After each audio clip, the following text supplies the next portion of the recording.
Ngayon po ay pangalawang linggo ng muling pagkabuhay o second Sunday of Easter at ngayon din ay ang Divine Mercy Sunday.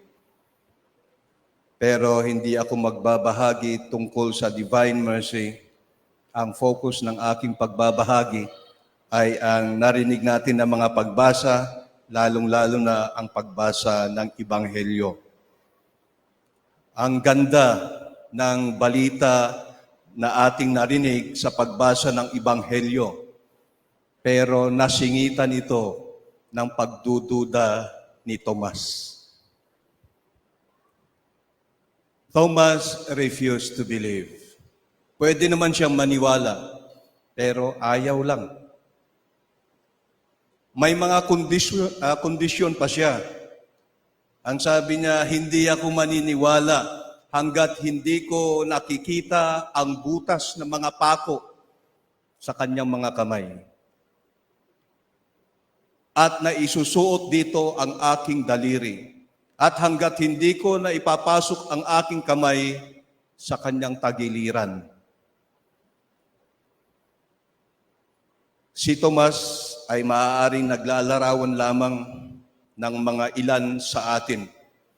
Siya ay nagpapaalala sa mga pagkakataon na tayo ay nagduda o nag-alinlangan sa presensya ng Diyos at sa mga pagkakataon na tayo ay nahihirapang isabuhay ang ating pagkakristyano.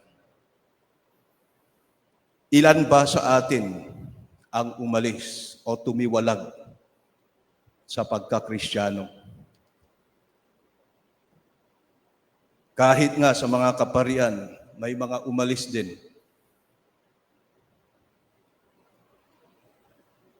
Bilang pare, natatanong ko sa sarili ko, bakit may mga pare na nag-NPA samantalang ang communist ay walang Diyos?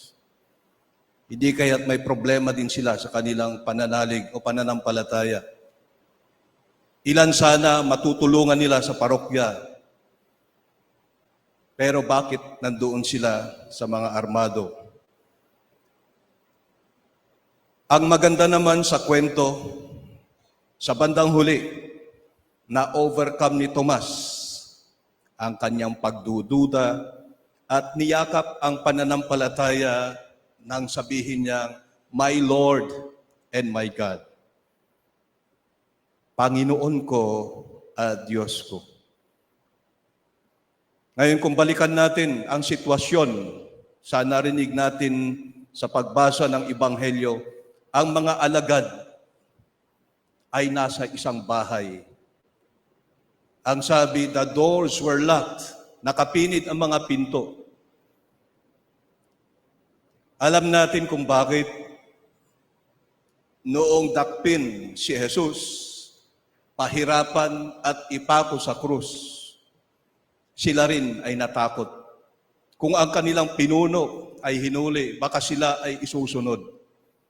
Kaya sila ay takot sa mga Hudyo, sila ay nagtatago, sila ay nagkukulong. Kaya maintindihan natin kung bakit nakapinit ang mga pinto. At dumating si Jesus at binati sila, "Sumainyo ang kapayapaan."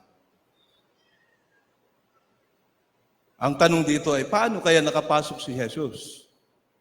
Samantalang nakapinit ang mga pinto.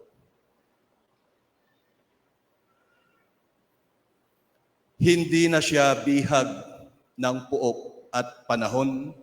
Hindi na siya si Jesus na tao na kasakasama nila.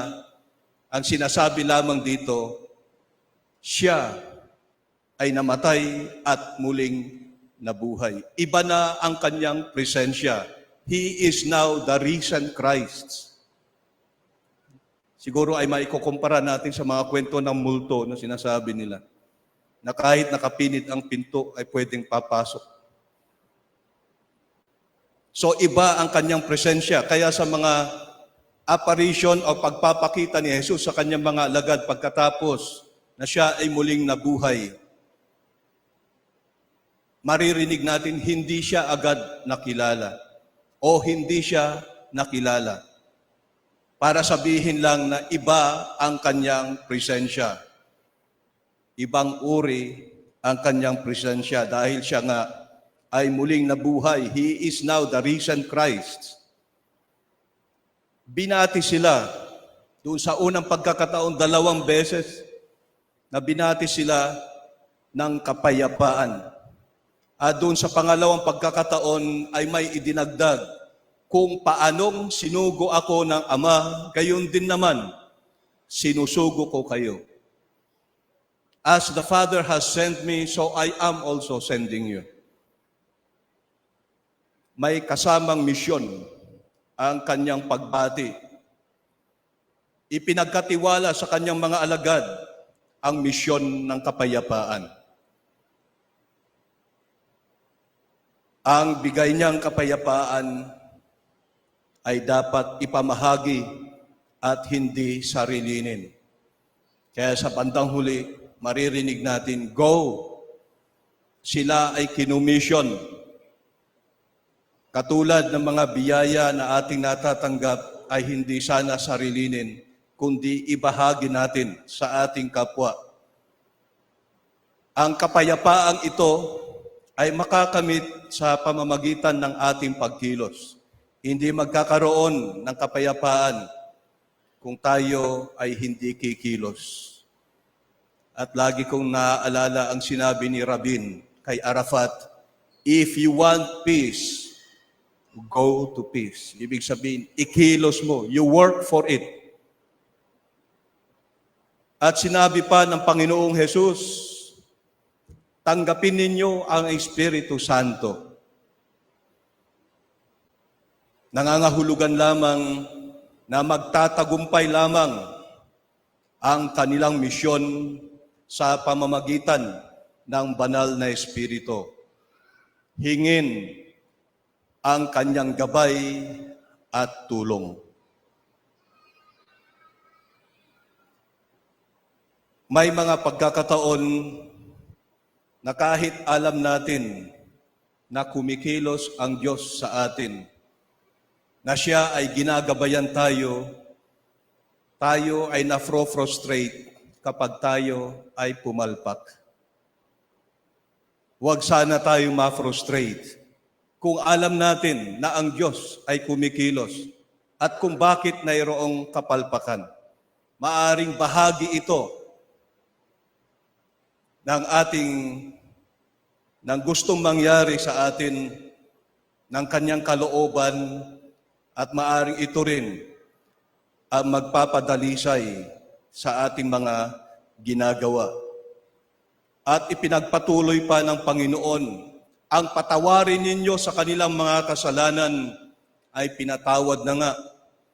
Ang hindi ninyo patawarin ay hindi nga pinatawad. So ano naman ang koneksyon ng pagtanggap ng banal na Espiritu at ang pagpapatawad ng kasalanan? Ipinapakita po dito at ipinapaalala sa atin na mahalaga ang pagpapatawad at ito ay bahagi ng ating misyon. Ang misyon ng mga alagad na iniwan ng ating Panginoong Hesukristo sa kanila, ang siya ring naging misyon ng simbahan. At ito rin ang ating misyon. Ang misyon ng bawat Kristiyano. Kung saan buhay ang Espiritu Santo ay may pagpapatawad. Spirit is life, sin is death. So where life is celebrated, there must be forgiveness of sin. Mahalaga ang reconciliation. Tayo ba ay mapagpatawad? Tayo ba ay nagpapatawad? Maganda ang ipinapaalala ng narinig nating mga pagbasa. At nais ko lang banggitin ang 5 sa mga ito. Ang isa, may ipinagkatiwala sa atin na misyon. Katulad nga nabanggit ko, mula sa mga apostoles na inumpisahan ng ating Panginoong Heso Kristo. Ang kanilang misyon, ang naging misyon din natin. Kailangan natin ang gabay at tulong ng banal na Espiritu Santo. Nangangahulugan ng pangangailangan ng panalangin, prayer. Prayer is our connection with God. Ito yung ating ugnayan sa Diyos. May pagkakaiba kung ang ating buhay ay laging nakaugnay sa Panginoon. Laging nakaugnay sa buhay ng ating Panginoong Heso Kristo. Ang isang Kristiyanong pamayanan, tinatawag nating Christian community, ay may pagmamahalan at pagbabahaginan. Katulad ng narinig natin sa unang pagbasa, lahat ng kanilang ari-arian ay shared sa kanilang community. Salat man sa yaman, ang mga sinaunang Kristiyano, sagana naman sila sa pagmamahalan sa isa't isa, kaya may pagbabahaginan. At sila ay nagkakaisa sa isip at damdamin at may pagpapatawad. Sa pangalawang pagbasa, ipinapaalala na ang nagmamahal sa Diyos ay nagmamahal sa Kanyang utos. Hindi pabigat ang utos ng Diyos, bagkus ito ay kagalakan sa taong nagmamahal sa Kanya. Kaya mababasa natin sa mga talambuhay o buhay ng mga santo na kahit sila ay nahihirapan dahil alam nila na ang kanilang ginagawa ay sang-ayon sa kalooban ng Diyos, sila ay nagagalak. Sila ay natutuwa. Ang tagasunod ni Kristo ay mga tao ng kapayapaan. Tayo bilang mga Kristiyano, we are men and women of peace. Kaya maganda ring tanungin natin sa ating sarili, kitang-kita ba, damang-dama ba ang ating pagka-Kristiyano?